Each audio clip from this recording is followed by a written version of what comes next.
শুভ সকাল।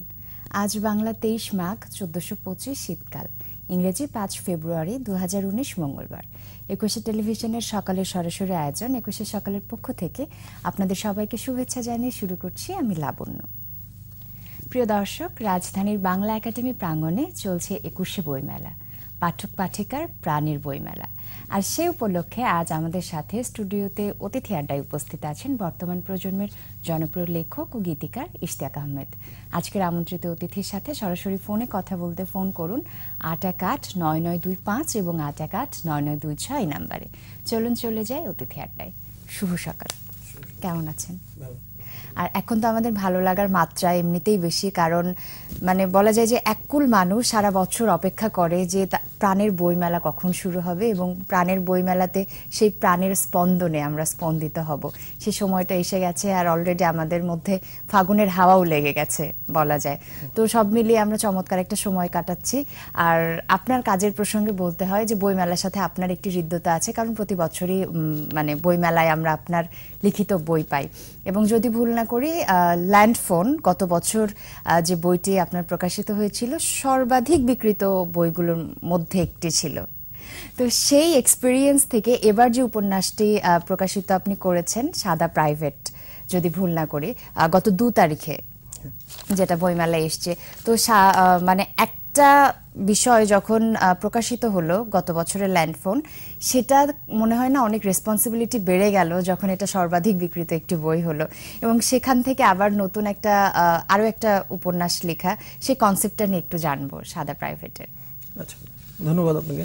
প্রথমেই মানে রেসপন্সিবিলিটির বিষয়টা বলি যে আমি আসলে লেখার মধ্যে কোনো দায় অনুভব করি না। আচ্ছা, আমার বিষয়টা হচ্ছে যে আমার প্রতি বছর একটা করে বই করি, একাধিক বইও করি না, যে কারণে হচ্ছে যে মানে বই আমার যে গত বছর খুব বিক্রি হলো, এবারও আমার সেটাকে অতিক্রম করতে হবে সেই রকম কোনো জায়গা থেকে আমি লিখি না। আমি লিখি হচ্ছে যে আমি আসলে সারা বছর আমি খুব কম সময় লিখি, অক্টোবর নভেম্বরের দিকে আমার বইটা লেখা শুরু হয় এবং আমার জানুয়ারির শেষে বইটা আমি পাবলিশার্সকে দেই।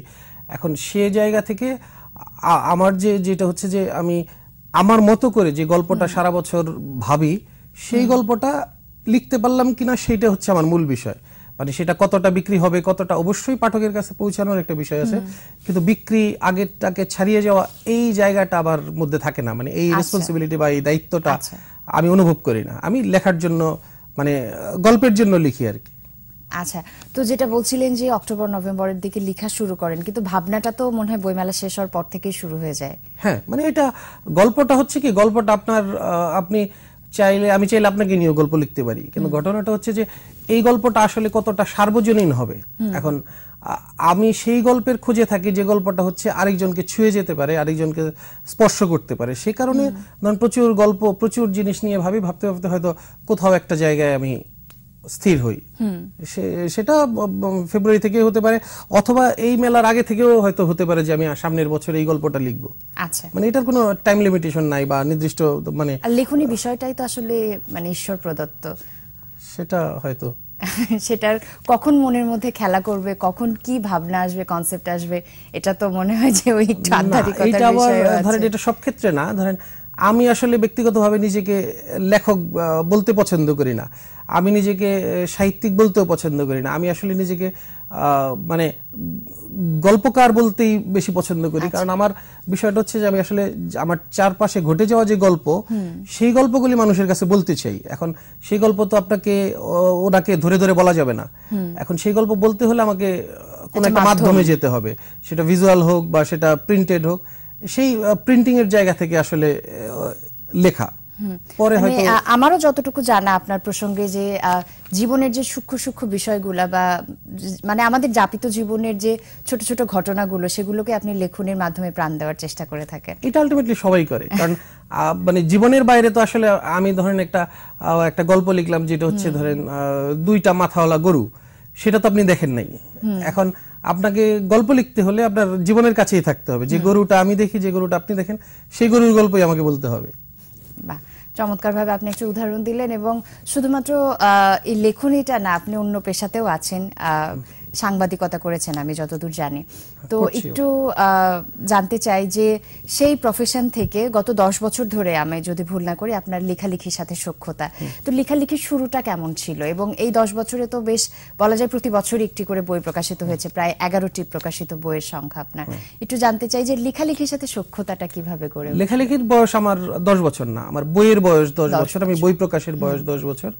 লেখালেখির বয়স আমার অলমোস্ট 20 বছর, 21 বছরে পা দিয়েছে। আমি 1998 সালে আমার প্রথম লেখা। এই বিষয়টা তো হুট করে আসলে মানুষের মধ্যে আসে না, এটা তো ইনবিল্ট একটা ব্যাপার থাকেই, যে যার হাতে লেখা বের হয়। আমার মনে হয় এটা তো হুট করে যে গত 10 বছর ধরে লিখছি এমন বিষয় না, এটা মনে হয় যে ছোটবেলা থেকেই মানুষের একটা আগ্রহ বা একটা সেই বিষয়ের প্রতি যখন টান থাকে সেই বিষয়টা প্রকাশিত হয়ে আসে। আমার আসলে একটা আছে, যেটা হচ্ছে যে আমার আসলে ছোটবেলায় কিছু ছিল না। আমি আসলে যখন আমি প্রথম লেখাটা লিখি তার আগের দিনও জানতাম না যে আমার ভেতরে আসলে লেখার বিষয়টা আছে। সেই বয়সটা কখন? সেটা হচ্ছে ক্লাস 10-এ বোধহয় পড়ি। তখন হচ্ছে একটা পত্রিকা ছিল, ছোটদের কাগজ। সেই ছোটদের কাগজ, আমি ছোট পত্রিকা পড়তাম ছোটবেলা থেকে। ছোটদের কাগজ ঘোষণা করলো যে বিড়াল নিয়ে তোমরা লেখা পাঠাও, সেটা ছাপা হবে, বিড়াল সংখ্যা হবে। তা আমার মনে হলো আচ্ছা ঠিক আছে, দেখি ট্রাই করে। এই ট্রাই করাটাই, মানে এর আগ পর্যন্ত আমার ভেতরে লেখক সত্তা ছিল কিনা সেটা আমি আসলে জানি না। আচ্ছা, তাও ছোটবেলায় বলা যায়, কিশোর বয়স সেটা। আর যেহেতু ওই যে বিড়াল নিয়ে বলছিলেন, তখন আমার আরো আপনার দুটো বইয়ের কথা মাথায় চলে আসলো, যে ছড়ার বই, ফু আর 8টি মাছির ডিম, বা এরকম 8টি মাছির ডিম। তো খুব মজার নাম দুটো শুনেই মনে হয়েছে যে খুব মজার। তো আমি এই দুটো বইয়ের একটু পেছনের কথা জানতে চাই। এই দুটো বই মানে আমার যে 10 বছরের যে বই, 11টা বই বলি, এইটাকে আবার বইয়ের বাইরে রেখেছি। কারণ হচ্ছে এই বইটা হচ্ছে যে একটা এনজিও টাইপের একটা প্রতিষ্ঠানের করা। এরা হচ্ছে, এটা আবার বাজারে পাওয়া যায় না। এটা হচ্ছে অবহেলিত এবং চরাঞ্চলের শিশুদের জন্য, মানে একাডেমিক বইয়ের পাশাপাশি পাঠ্য করার জন্য এই বইগুলি করা, এবং প্রায় 10,000 করে কপি দেশের সিরাজগঞ্জ, সিলেট বা অন্যান্য অঞ্চলে ডিস্ট্রিবিউশন করা হয়েছে। এটা আবার বাজারে পাওয়া যায় না আপনার। এগুলি হচ্ছে আমার এই 10 বইয়ের বাইরে। কিন্তু এটা হচ্ছে ছড়া নিয়ে, মানে ছোট একটা করে ছড়া। আর ছড়ার বই নিয়েও শুনলাম, এবং যতদূর জানি যে আপনি অনেক পত্রপত্রিকাও সম্পাদনা করেছেন। তো সেই অভিজ্ঞতা বা সেই গল্পগুলো যদি আমাদেরকে একটু বলেন। পত্রপত্রিকা, হ্যাঁ, আমি আমার শুরুটা আসলে পত্রিকা সম্পাদনার মাধ্যমে। একটা লিটল মেঘ, হরপা নামে একটা লিটল মেঘ আমরা প্রকাশ করেছিলাম বন্ধুরা, সেটাই আসলে যাত্রা। আর আনুষ্ঠানিক মানে পত্রিকা সম্পাদনা হচ্ছে দৈনিক যুগান্তরে। আমি সাব এডিটর হিসেবে যখন আসলাম, তখন বিচ্ছু নামে একটা ফান ম্যাগাজিন ছিল। সেই ফান ম্যাগাজিন সম্পাদনার মাধ্যমে আসলে অফিসিয়াল মানে সম্পাদনাটা শুরু জাতীয় পত্রিকায়। এরপর আমি বিচ্ছুতে আমি ছিলাম প্রায় 8.5 বছর।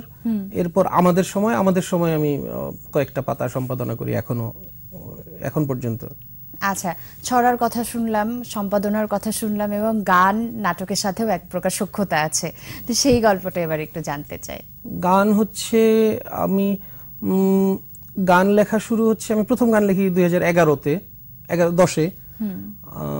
এখন পর্যন্ত 50-এর কাছাকাছি হয়তো গান আমি লিখেছি, এবং বাংলাদেশের মোটামুটি সব শ্রেণীর, মানে শীর্ষ থেকে, মানে সাধারণ থেকে শীর্ষ পর্যন্ত সবাই আমার গানে কণ্ঠ দিয়েছে। এর মধ্যে সুবীর নন্দী, কুমার বিশ্বজিৎ, ফাহমিদা নবী, সিনিয়রদের ছাড়াও ইমরান, মিনার, বেলাল খান, সবাই মোটামুটি আমার গান গেয়েছে।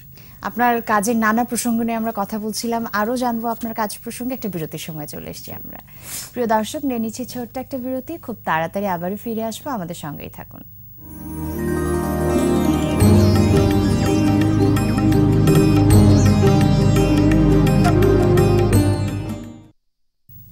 বিরতির পর আপনাদের সবাইকে স্বাগত 21 সকালে সরাসরি আয়োজনে। এই মুহূর্তে আমার সাথে স্টুডিওতে উপস্থিত আছেন আমাদের সবার প্রিয় লেখক ও গীতিকার ইশতিয়াক আহমেদ। আজকের আমন্ত্রিত অতিথির সাথে সরাসরি কথা বলতে ফোন করুন 818-9925 এবং 818-9926 নাম্বারে। চলুন ফিরে যাই অতিথি আড্ডায়। স্বাগত আরো একবার বিরতির পরে। বিরতিতে যাবার আগে আমরা আপনার লেখা গান নিয়ে কথা বলছিলাম, এবং বলছিলাম যে যারা সিনিয়র শিল্পী আছেন সেখান থেকে শুরু করে সমসাময়িক এই সময়ের যারা শিল্পী আছেন তারা আপনার গানে কণ্ঠ দিয়েছেন।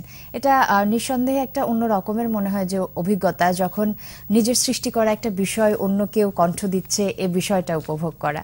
তো আমরা একটু বইমেলা প্রসঙ্গে চলে যাই, আপনার সেই উপন্যাস প্রসঙ্গে সাদা প্রাইভেট। তো এই যে প্রতি বছর যে যখন বইমেলা হয়, পাঠক যারা সারা বছর বইমেলার জন্য মানে অপেক্ষা করে থাকে, এই যে লেখক পাঠকের বলা যায় যে একটা মিলন মেলা, একটা কথা বলার সুযোগ হচ্ছে, তো এই বিষয়টা নিয়ে আপনার কাছে একটু জানতে চাচ্ছি। নিশ্চয়ই বইমেলায় যাওয়া হয়েছে?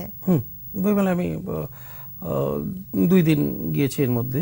আচ্ছা, সেখানে তো পাঠকদের সাথে মানে কমিউনিকেশন করার একটা ওয়ে হচ্ছে বইমেলা। মানে এখন পাঠক অনেক বেশি, আমাদের ফেসবুকের কল্যাণে পাঠকের সাথে তো মোটামুটি সারা বছরই একটা যোগাযোগ থাকে।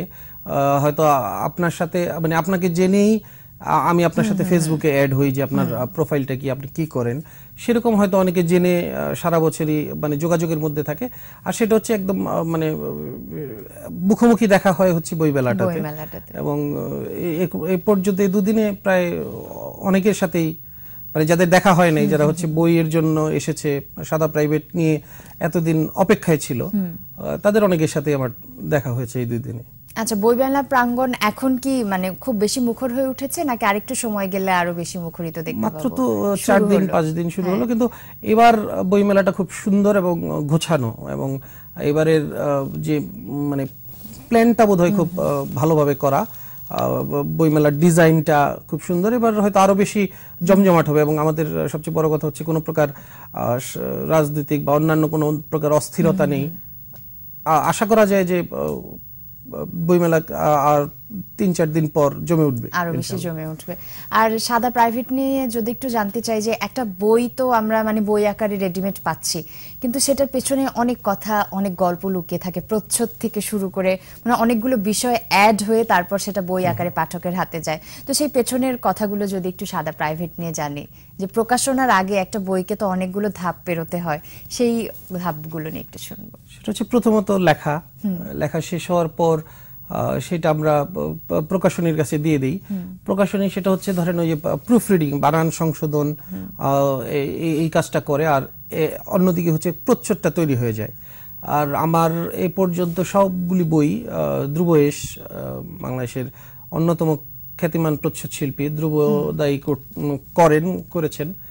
এবং এই বইটার আরেকটা বড় বৈশিষ্ট্য হচ্ছে যে এই বইটা উৎসর্গ করাও ধ্রুবয়েশকে, কারণ উনি আমার অসম্ভব প্রিয়। এবং আমি আসলে যখন বই পড়ি, মানে আমার ভেতরে লেখার কোনো আগ্রহ ছিল না বা আমি কখনো লিখতে চাইনি, তখনও আমার মনে হচ্ছে যে বই মানে হচ্ছে ধ্রুবয়েশ, মানে বইয়ের প্রচ্ছদ মানে হচ্ছে ধ্রুবয়েশ। আমি হুমায়ুন আহমেদের বই পড়তাম, আমি জাফর ইকবালের বই পড়তাম, সেই বইগুলিতে মানে ধ্রুবয়েশ দেখতে দেখতে আমার ভেতরে আসলে মানে প্রচ্ছদে ধ্রুবয়েশ ছাড়া আমি কখনো ভাবতে পারিনি। এবং আমার খুব সৌভাগ্য, উনি আমাকে খুব স্নেহ করেন এবং প্রতিটা বই পড়ে পরামর্শ দেন তার কাছ থেকে। এই জন্য তাকে উৎসর্গ করা বইটা। তো উনি এবারও আমার প্রচ্ছদটা করেছেন। তারপর আর খুব বেশি প্রসেস থাকে না, সেটা হচ্ছে প্রকাশকের ইচ্ছা কবে আসবে, প্রেস টেস্ট, সেটা হয়তো আর আমাদের জানা হয় না যে এর পেছনের গল্পটা কি, ওটা প্রকাশক বলতে পারবেন। আচ্ছা, প্রচ্ছদ নিয়ে তো জানলাম, একটি কথা বলতে ইচ্ছে করছে যে সময়ের সাথে সাথে আমাদের অনুভূতি প্রকাশের মাধ্যমগুলো কিন্তু পরিবর্তিত হচ্ছে, বা মানুষের আচার আচরণেও পরিবর্তন এসেছে। যেমন ইন্টারনেটের বদৌলতে এখন মানে অনেকটাই আমরা সোশ্যাল মিডিয়ায় অ্যাক্টিভ থাকি, আমরা একটু ওইদিকে সবসময় কনসেন্ট্রেশন দিই। তো একটা সময় ছিল যখন একদম মানে বই, নতুন একটা বই, সে বইয়ের গন্ধ, পাতা উল্টানোর শব্দ, এই বিষয়গুলোর সাথে মানুষের অনেক বেশি হৃদ্যতা ছিল। তো একজন লেখকের জায়গা থেকে আপনি কি মনে করেন যে ইন্টারনেটে এতটা সহজলভ্য হয়ে যাওয়ার কারণে, কারণ অনেক বই কিন্তু আমি ঘরে বসে ইন্টারনেটেই পেয়ে যাচ্ছি, তো সেক্ষেত্রে কি পাঠকের সাথে এই যে বই বিষয়টির দূরত্ব কিছুটা বেড়েছে, বা এই বিষয়টা নিয়ে আপনি কি মনে করেন? না, আমার মনে হয় বাড়েনি। কারণ আপনি হচ্ছে সাদা প্রাইভেট অনলাইনে পাবেন না, মানে আপনি পড়তে পারবেন না, আপনি কিনতে পারবেন অনলাইন থেকে, কিন্তু পড়তে পারবেন না। কারণ এটার কপিরাইট, আমাদের এটার লিগ্যাল কিছু বিষয় আছে প্রকাশকের, এবং এটা তাদের অনুমতি ব্যতীত আপনি কোনো পিডিএফ বাজারে ছাড়তে পারবেন না। সেক্ষেত্রে হচ্ছে যে বই সহজে পাওয়ার উপায় নেই, আপনাকে কিনেই পড়তে হবে। সেটা আপনি ঘরে বসে কিনেন অথবা মেলা থেকে এসে কিনেন। এখন যেটা হচ্ছে যে এক্ষেত্রে হচ্ছে আরো সুবিধাটা হয়েছে লেখকের সাথে পাঠকের। ধরেন আগে আমি হয়তো আমার বই 100 কপি বিক্রি হয়েছে, আমি হয়তো জানলাম না যে এই 100 কপির পাঠক কে এবং তারা পড়ে তাদের ইটা কি। এখন হচ্ছে ফেসবুকের কল্যাণে, এই সোশ্যাল মিডিয়ার কল্যাণে আমি আসলে ফিডব্যাকটা পাচ্ছি যে আপনার লেখা ভালো হয়েছে অথবা খারাপ হয়েছে। কি লেখায় সুবিধা হয় কোনো ক্ষেত্রে? কারণ আমার পাঠক গোষ্ঠী কোনটা সেটা আমি জানতে পারছি, তো এটা কি কোনোভাবে লেখাকে সুবিধা তো অবশ্যই হয়। ধরেন আমি যেটা করি, আমার বই নিয়ে প্রচুর মানে ভালো রিভিউ থাকে এবং যে হচ্ছে খারাপটা করে আমি তারটাও শেয়ার দিয়ে দিই, মানে আমি ভালোগুলি তো শেয়ার দিই, খারাপটাও শেয়ার দিই। যে আমাকে বললো যে আপনারটা ভালো লাগে না, আপনি অযথা এই গল্পটা টেনে বড় করেছেন, এটা আমি শেয়ার দিই, কারণ আমি এইটাকে গুরুত্ব দিই বেশি। কারণ মানে আপনি যতটা অনুপ্রেরণা নেবেন ততটা সংশোধনের জায়গাও আছে, আমি সেই সংশোধনের জায়গাটাকেও শ্রদ্ধা করি। মানে বিরুদ্ধ মত বা আপনার এটাকে আপনি গঠনমূলক আলোচনা হিসেবেই গ্রহণ করে থাকেন, এবং এটা না নিলে আসলে সমস্যা। মানে তাহলে আপনার পৃথিবী আর মানে চেনা গণ্ডির বাইরে আর আপনি বেরোতে পারবেন না, আপনার মনে হবে যে আমি যা লিখি তাই ভালো হচ্ছে। বাহ, চমৎকার একটা কথা শুনলাম যে নিজের পৃথিবী বা নিজের গণ্ডিকে প্রশস্ত করার জন্য গঠনমূলক আলোচনাটা আসলে অনেক বেশি দরকার। তো বইমেলার কথা শুনলাম, বই নিয়েও এক্সপিরিয়েন্স শুনলাম, এবং এবারে আরো একটা প্রসঙ্গে যেতে চাই, সেটা হচ্ছে গান নাটকের পাশাপাশি আপনি মনে হয় একটু নির্মাণেও মনোযোগ দিয়েছেন, একটু সেই প্রসঙ্গে জানতে চাই। এটা খুব সামান্য, আমি কিছু মানে মিউজিক ভিডিও নির্মাণ করেছি এবং আমি বেসিক্যালি হচ্ছে ডকুমেন্টারি, বিভিন্ন প্রতিষ্ঠানে ডকুমেন্টারি করেছি এবং রিসেন্টলি হচ্ছে নাটক, বিটিভিতে 2টো নাটক প্রচার হয়েছে, সামনেও আমার এই মাসে নাটকের আছে, মানে সেটা অল্প অল্প করে, সেটা খুব বেশি না। মানে আমার আসলে কোনো কিছুতেই তাড়া নাই, আমার বইয়ের সংখ্যা দেখলে বোঝা যায় যে আমি আসলে একটা একটা করেই চলে আসছি। এবং মানে সেটা নিয়েও যে আমার খুব বই করতে হবে, আমি হয়তো আমাকে প্রতি বছর 5 থেকে 7 জন প্রকাশক আমাকে নক করে যে একটা বই, মানে আমাদেরকে একটা বই দেন, কিন্তু আমি একটাতেই আছি এখন পর্যন্ত। নাটকের জায়গা বা নির্মাণের জায়গাটাও সেটা আস্তে আস্তে এরকম করেই হবে ইনশাল্লাহ। তো আপনি প্রথম দিকে বলছিলেন যে নিজেকে সাহিত্যিকও বলতে পছন্দ করেন না, লেখকও বলতে পছন্দ করেন না, কিন্তু আমরা যারা মানে পাঠক আছি আমরা তো বলবোই যে আপনি অবশ্যই একজন লেখক, সাংবাদিক, গীতিকার, অনেকগুলো পরিচয় আপনার। তো আপনার কোন পরিচয়টাতে বেশি স্বাচ্ছন্দ্য বোধ হয়? গল্পকার, গল্প বলতে চাই। আচ্ছা, কিন্তু এই যে অনেকগুলো কাজ, কিন্তু সেই কাজগুলো কি কোনো জায়গায় গিয়ে এক সুতোয় বাঁধা, আলাদা আলাদা নির্মাণ, লেখা, সৃজনশীল কাজ, মানে সবগুলি কাজই সৃজনশীল। আমি যেমন আমার সাংবাদিকতা কিন্তু মানে রিপোর্টিং বেস সাংবাদিকতা না, আমারটা হচ্ছে ফিচার বেস সাংবাদিকতা। সেক্ষেত্রে হচ্ছে আপনার ধরেন ক্রিয়েটিভিটিটাই মূল, মানে আপনি যা দেখতেছেন তা লিখতেছেন, আপনি যা দেখতেছেন সেটার সাথে আপনার ক্রিয়েটিভিটি মিশিয়ে আপনি হয়তো ফিচার আকারে একটু অন্যভাবে লিখতেছেন, সেটাও মানে আমার মানে সৃজনশীল ক্রিয়েটিভিটির জায়গা থেকেই, মানে এর বাইরে না, লেখালেখি, গান, নির্মাণ এগুলির বাইরে না, ওই সাংবাদিকতাও। আচ্ছা, তো মানে এটা তো বুঝলাম যে আসলেই একটা বিষয়ের সাথে আরেকটা বিষয়কে রিলেট করতে পারলেই মনে হয় অনেকগুলো বিষয়ের সমন্বয় ঘটানো যায় একজন মানুষের মধ্যে। তো তারপরে একটু জানতে চাই যে একজন লেখক, মানে লেখককে যখন সরাসরি পেয়েছি, তো এই বিষয়টা একটু জানতে ইচ্ছে করছে যে আমরা প্রথমে বলছিলাম যে জীবনের ছোট ছোট ঘটনাগুলো নিয়ে বই লেখা, তো একজন লেখক হিসেবে একটা গল্প একটু শুনতে চাই যে হুট করে মানে একটা ছোট ঘটনা দেখলেন, সেটাকে একটা মানে অনেকগুলো পৃষ্ঠায় আবদ্ধ করা, এই বিষয়টা যদি আমাদেরকে একটু বলেন। মানে সাহিত্য রূপ দেওয়া না, সাহিত্য রূপ মানে কি গল্পের রূপ দেওয়া। সাহিত্য তো ধরেন, সাহিত্যের জায়গাটা হচ্ছে ধরেন আমি এই যে ফুলটাকে বর্ণনা করলাম, যে ফুলের বর্ণনা, ফুলের সাদা পাতার বর্ণনা দিলাম, আমি আসলে পাতার বর্ণনাতে যেতে চাই না, আমি আসলে ফুলের গল্পটাই বলতে চাই এবং ফুলের সাথে সংশ্লিষ্ট গল্পের সাথে যে অন্যান্য চরিত্রের জায়গাগুলি চলে আসে সেটা বলতে চাই। আর মানে বিন্যাসের বিষয়টা হচ্ছে কি, আপনি যখন লিখতে শুরু করবেন, আপনি যখন মানে ওই জায়গাটায় চলে যাবেন যে আমি আসলে গল্পটা লিখতে পারি, তখন চরিত্র আপনার কাছে এসে ধরা দেবে। মানে চরিত্রগুলি আপনি কখন আপনার মনে হবে না যে আপনার চরিত্রের কাছে যেতে হবে, আপনার কৃত্রিম কোনো চরিত্র, ধরেন আপনি একটা বাস ড্রাইভারের গল্প লিখবেন, কিন্তু অটোমেটিক্যালি আপনার কাছে যাত্রীরা চলে আসবে, আপনার কাছে হেল্পার চলে আসবে, আপনার কাছে কন্ডাক্টর চলে আসবে। তো সেক্ষেত্রে হচ্ছে যে মানে বিন্যাসটার যে জায়গাগুলি, যে উপাদানগুলি, সেগুলি আপনার কাছে চলে আসবে, আপনার খুঁজে বের করতে হবে না।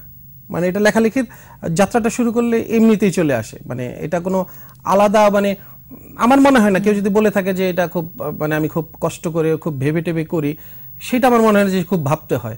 কারণ আমরা যে জীবনে চলি, আমার এখান থেকে একটা রিক্সায় করে যাব, সেই রিক্সাওয়ালার গল্প বলতে গেলে আমার রিক্সাওয়ালার ঘরের গল্প বলতে হবে বা বাড়ির গল্প বলতে হবে, আমাকে জানতে হবে আসলে। বা আপনার এই বর্ণনার মধ্য দিয়ে কিন্তু আমরা যারা সাধারণ মানুষ একটু মানে গল্প এবং সাহিত্যের মধ্যে সূক্ষ্ম পার্থক্যটাও মনে হয় অনুভব করতে পারলাম প্রথমে আপনি যেভাবে বর্ণনা দিয়েছেন। তো এবারে আপনার কাছে একটু জানতে চাচ্ছিলাম যে ওই যে বলছিলাম যে আমাদের তো সারাউন্ডিং পরিবর্তন হয়েছে, আমাদের চিন্তা ভাবনা, আমাদের আচরণ সবকিছুতেই এক ধরনের পরিবর্তন আসছে ইন্টারনেটের বদৌলতে। তো একটু সংক্ষেপে জানতে চাই আপনার কাছে যে আগে যে পরিবেশটা ছিল সে সময় ২১শে বইমেলা আমাদের ভাষা আন্দোলনের যে মানে সেই হিস্ট্রিটা আমরা জানতে পারি বা সেটা আমাদের উপর একটু প্রভাব ফেলে, শিশুদেরকে যেভাবে প্রভাবিত করত, এখন ভাষা আন্দোলনের চেতনায় এখনকার বইমেলা শিশুদেরকে কতটা প্রভাবিত করতে পারছে? এটা আসলে শিশুদের মানে ভাষা আন্দোলন শিশুদের প্রভাবিত করবে না, এর মাঝে একটা ভায়া লাগে। এখন এই ভায়াটা যত শক্তিশালী হয়, আপনি আপনার সন্তানকে কিভাবে শেখাবেন, কিভাবে জানাবেন, সেটা হয়তো ইন্টারনেট এসে আপনার ক্ষতি করে না। ইন্টারনেট আপনাকে আরো সহজ করে দিয়েছে। আপনি এখন আগে যেমন ধরেন আপনার ২১শে ফেব্রুয়ারিকে জানাতে ২১শে ফেব্রুয়ারি দিন পর্যন্ত অপেক্ষা করতে হতো।